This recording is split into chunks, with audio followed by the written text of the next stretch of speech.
Praise the Lord, TLC. Pastor Michael here. I hope you all are having a great week so far, and we are going to get right into it here with a few announcements and then some discussion questions based on this past Sunday's message, and you all can discuss accordingly in your life group. This coming Sunday, October 6th, we are not at the hotel in Glenview. We are going to be in Northbrook. It's at the corner of Meadow and Cherry Lane. There's a little pocket park across the street from the Advanced Auto Parts store. We're gonna have a tent set up and some music and food and some fun planned. And so we hope you all will be there. Again, October 6th. We are not in Glenview at the hotel. We are going to be at this park in Northbrook at the corner of Meadow and Cherry Lane, 11 a.m. All the details in the app. If you do not yet have the app, go to the App Store or go to Google Play and look up the Life Church of Glenview, and there should be an icon there with the TLC logo. Get that app. It has the calendar, has volunteer opportunities, has one of the many options on how you can give to the church. And then there are messaging threads, and there's one that is for the whole church. And so there's prayer requests and praise reports and things that inspired people, throughout the week, and notes from Pastor and Sister Lena about upcoming events. One of those things is what's happening this Sunday. There is a sign-up genius for the food. There is a link. So if you go into the app, into the whole church message thread, there is a link that Sister Lena posted earlier today, I believe. It might have been yesterday. Very recently, there's a link. Go to Sign Up Genius, see what needs to be brought for food. All the other details are in the app, in the calendar. Immediately following the Fall Fest on Sunday, there is a Leaders in Training meeting. So if you are a life group leader or a department head, you need to stick around. We'll meet at the Northbrook office space. We'll have a meeting there. Again, life group leaders, department heads, you need to be there. October 19th, we are, as a church, going to Richardson's Adventure Farm in Spring Grove, world's largest corn maze. It's always an awesome time up there. Your $15 includes food, bonfire, and general admission to the farm. There are concession stands and other attractions that are extra if you'd like to do that. Otherwise, $15 gets you plenty of fun. It's a discounted rate. The church is helping to take care of some of it. Please contact Sister Lena or my wife to RSVP as soon as possible, so we make sure we get the group rates. So again, in the app, if you want all the details, it's right there. October 25th, Ladies Conference. I believe that's in Bloomington Normal. Please let Sister Lena know or Sister Victoria know if you are going to this. They need to get registrations all set up and make sure they have enough hotel rooms. So Ladies Conference, that's coming up. Men's Conference, November 8th and 9th. That is a Friday night and a Saturday morning. Always a great time. It's in Hickory Hills, so not terribly far. But see Pastor, let him know if you're going. I don't believe registration is necessary, but it's nice to kind of have an idea of how big the group's going to be. We usually go out to eat afterwards on Friday night. So always a great time. Men's Conference, November 8th and 9th. And finally, last announcement here, on December 8th. Extra, read all about it. Something big is going down. Everybody's shouting, everybody's talking. A king is coming to town. I have to say, this is going to be the very best Christmas we've ever seen around here. So you are all invited to the social event of the year. Our wonderful Kids for Life department is going to be performing A King is Coming to Town. We did this this Christmas play many years ago, and it was pretty spectacular. This may be an abridged version this year, but I think it'll be no less awesome. See Sister Lena for more details. If you are a parent of a child in Kids for Life, or Sister Ranny, you can also talk to her. I believe practices are starting soon if they haven't already, so talk to Sister Lena and Sister Ranny to get more details on that. So that is it for announcements, and we are going to get into these discussion questions.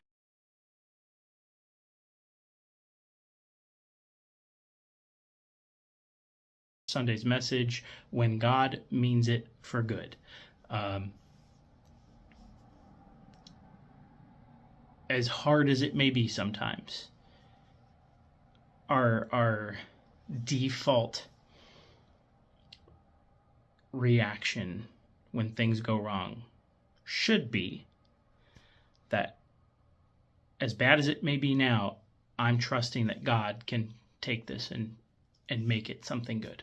I'm trusting that God can take the brokenness and turn it into something beautiful. And so there are some discussion questions here. We're going to get into these. Opening question: share a time when something that initially seemed negative in your life ended up having a positive outcome, and how did that experience impact your perspective? One of the most common things that I've experienced and I've heard from other people is I left late for work, or I left earlier than I normally do, and I drive through the same intersection every day, and just this one day there happened to be a really bad accident, and I pray for the people who were involved, and I thank God that I was spared from that, because if I had left my house on time, I might have been involved in that. So that is, again, something I've experienced multiple times, and I've heard from many others. So that's just one example, but I think there are others that are, real benchmarks in our lives we can look back on and say, you know what, this was kind of a turning point in my life where things were going really wrong, but I can look back now and realize how good things actually turned out. So talk about that with your life group. Question number 2.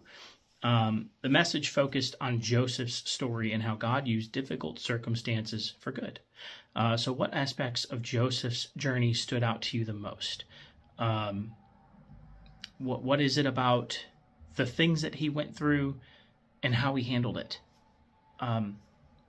He was by no means perfect, but he's pretty close. I mean, the one real mistake that you can point out, at least the only one I find, is him kind of, whether or not he was bragging, but making a big deal or telling his family that one day you're going to bow to me, and I think that was a youthful mistake. But other than that, how did he handle himself? How did he get through these situations? I don't think the Bible tells us a lot about how he did it, but what kind of inferences can you draw? What conclusions can you reasonably come to based on the story, based on how he ends up getting to where he gets to at the end of it all? So what aspects stood out to you the most of Joseph's story? Question 3, I'd emphasize the importance of mindset in overcoming challenges. How would you summarize the main points about choosing your attitude in difficult situations? I'll stress it again. It is a choice. Your mindset is a choice. And sometimes you get so entrenched in a mindset because you've become so calloused over a long enough period of time that it doesn't feel like a choice. And it just becomes more and more and more difficult to break out of it, to break to break strongholds in your thoughts. Be renewed. I lost the scripture. Be transformed by the renewing of your mind. There's so much in the Bible about our thoughts, guarding our thoughts. Being careful about what we allow our eyes to see and our ears to hear. It all starts with our thoughts. It all starts with our mindsets. So I'll continue to emphasize the importance of it. But how would you summarize the main points about choosing your attitude in difficult situations? Question number 4. In Genesis 50 and 20, Joseph says, "You intended to harm me, but God intended it for good. You thought it for evil, but God meant it for good." How does this verse reflect the overall message of the sermon? So I'll let you discuss that in your life groups. Question number 5. I drew parallels between Joseph's story and David's encounter with Goliath. What similarities do you see in how these two figures approached their challenges? I would say what similarities and what differences do you see? Look at the parallel between the two. The outcome, in the sense that God took evil and meant it for good, turned it for good. But they had differing journeys, differing approaches to things. I'll point out again, I don't see anything about Joseph necessarily striving for position. It seems like he just worked hard and had a good attitude. And in David, when the time came for him to step up and challenge Goliath, he was ready. But what similarities and are there differences? What stands out to you about the parallel between Joseph's story and David's story in terms of his encounter with Goliath? Question number 6. The message challenged us to avoid a victim mentality. In what areas of your life might you be tempted to fall into this mindset, and how can you actively work to change your perspective? I would encourage you as a life group to really talk about this and to share maybe some helpful tips. For those of you who have been successful in staying out of or maybe getting out of a victim mentality at some point in your life, help each other, bear one another's burdens. What have you done that has worked to be able to get you out of that victim mentality, or to avoid it altogether? It's easy. It's an easy trap to fall into. But if you've been successful at avoiding it or getting out of it, by all means, talk about it, share it with the group, and let's help each other. That's one thing right there in and of itself is don't isolate yourself.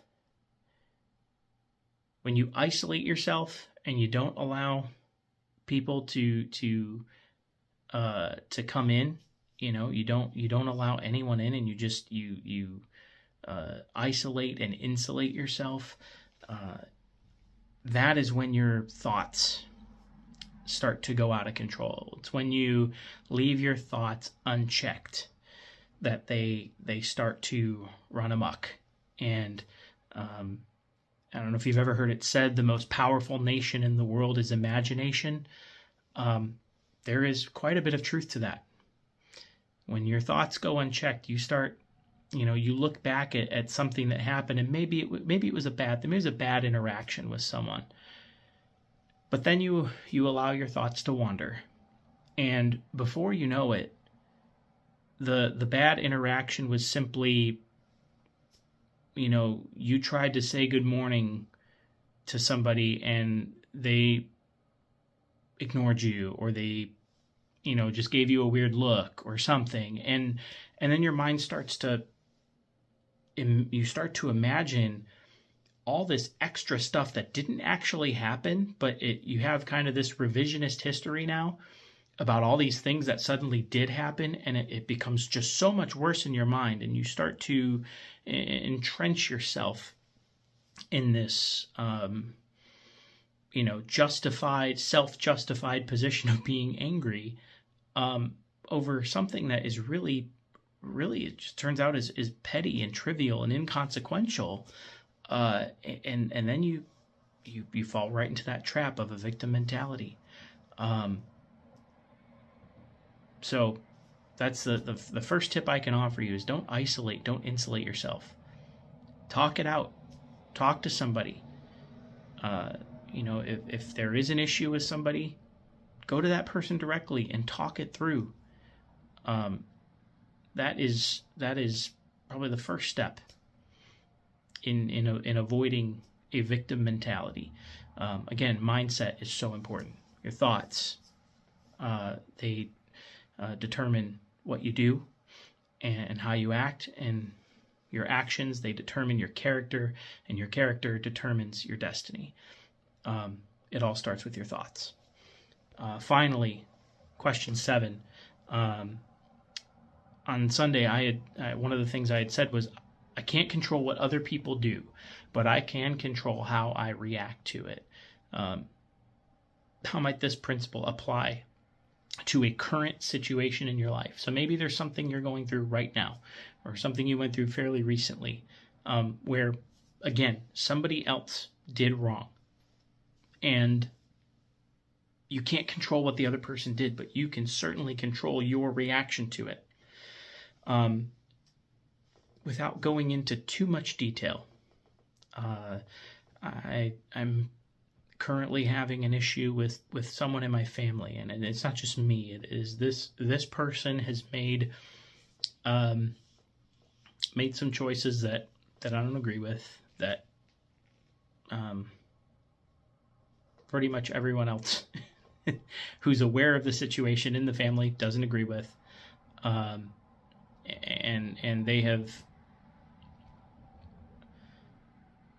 they're upset with one person, and the rest of the family became collateral damage.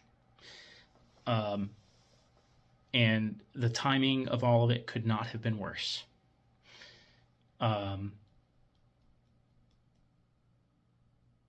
can't control their decisions. It's not up to me. I can't control what they do or what they say. What I can do is be very careful and very prayerful about how I approach them when I do talk to them about the whole situation.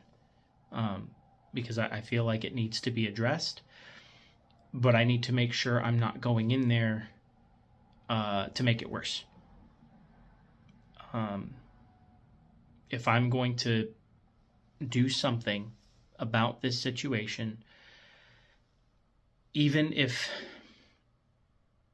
at the end of it doesn't change or it doesn't get better, I want to make sure that I know I handled it correctly. And so, again, I can't control what this other person in my family did or how they've behaved, the things they've said. I have no control over that. You can't control the things that other people do. It's a fact of life. But you can control your reaction. Control the controllables. So how does that apply to a current situation in your life? I love you, TLC. Thank you for your support and your prayers. Please keep the building situation in your prayers. Keep the Lacasios in your prayers as they're traveling this week. They will be back in time for Sunday.